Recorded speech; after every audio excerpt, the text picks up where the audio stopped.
Today I want to talk a little bit about cosmetic surgery around the eyes, which is typically called blepharoplasty surgery. And the reason why people often get surgery around the eyes is because it's often the first place to age on your face. The skin around the eye is the thinnest skin on the body, and sometimes the skin can become very loose or you have excess skin, and it gives the face a very aged and tired appearance. So it's a very common surgery. Sometimes this is combined with some removal of fat or mobilization of the fat, or even adding fat to give a nice youthful contour. Certain things have to be okay with the eyelids to do this surgery. For example, in the upper eyelid, you want to make sure that there's no problem with the muscle that's used to open the eyelid, and this is called ptosis. Sometimes patients have some laxity or even rupture to the muscle that opens the eyelid, and they need to have this repaired if they want to have improved cosmetic contour as well. Also, they want to make sure that they don't have any other health problems around the eyes that are making it bulge out too much or sunken in too much into the eye. Sometimes it requires a little bit more advanced surgery. But most of the time, patients are just looking for some cosmetic enhancement around the eye that involves some tailoring.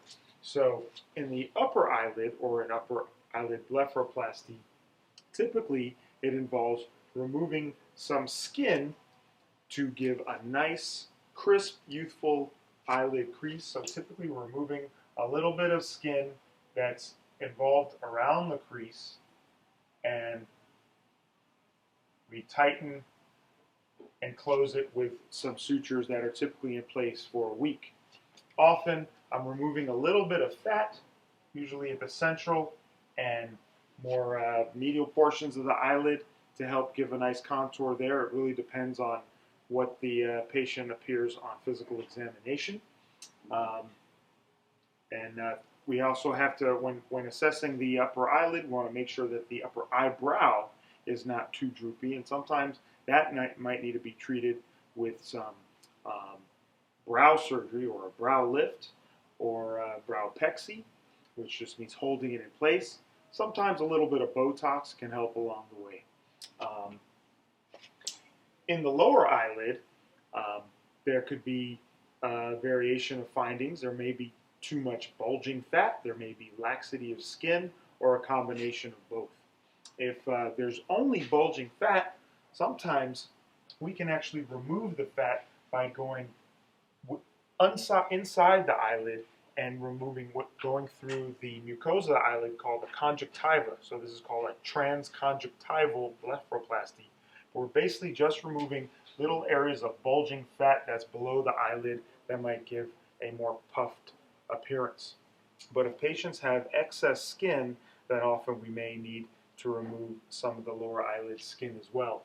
And that may be just removing a little bit of crescent of skin just below the area here.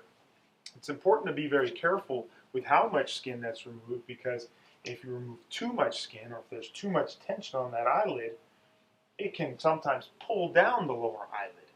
And there are some maneuvers that we use in surgery to try and prevent that, such as tightening the muscle laterally and really securing the edge of the eyelid, called the tarsus, and really tightening the lateral edge, called the canthus.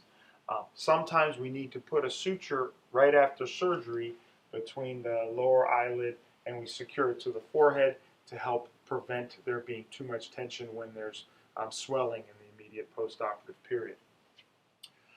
In addition, sometimes the aged appearance is down at the junction of the eyelid and the cheek, where the muscles from the eyelid insert into the rim of the lower of the orbit. The orbit is the area that holds the eye, and sometimes because the skin is thin here but thick here, it creates a tired appearance.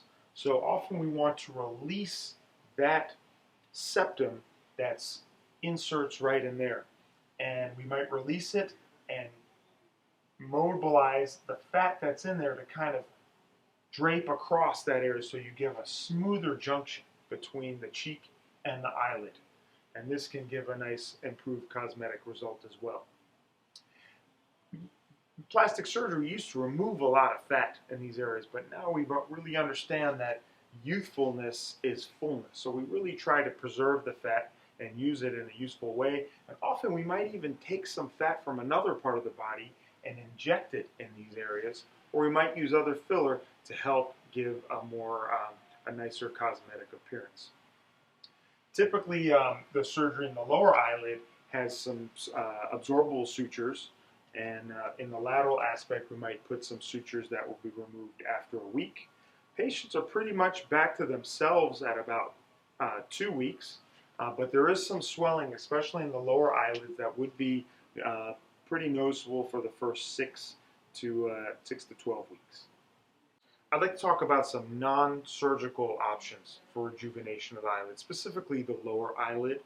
Sometimes patients don't want surgery, or their appearance is not so bad that they really need surgery, but a little something can help them look a little bit nicer around the eyelid.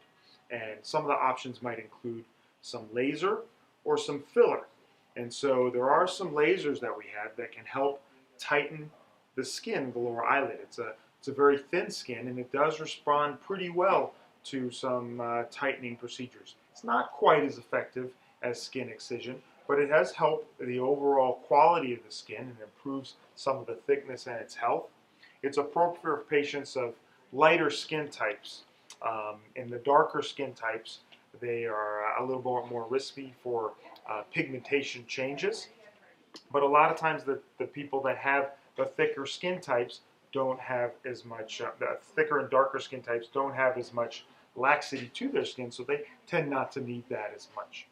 What is more common is for people to complain about the shadow that develops at the junction between the lower eyelid and the cheek. And this might be called the tear trough or the lid-cheek junction.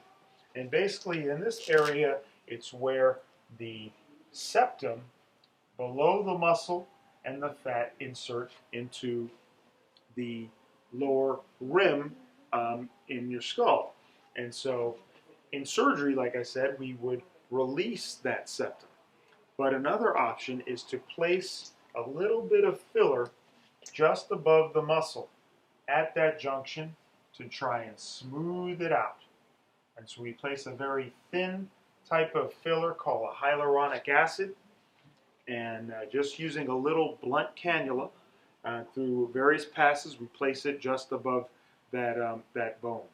And we have to be very careful when we do this to make sure we don't inject any of this in any vessels to make this as safe as possible. But patients do get a nice result that may not require surgery.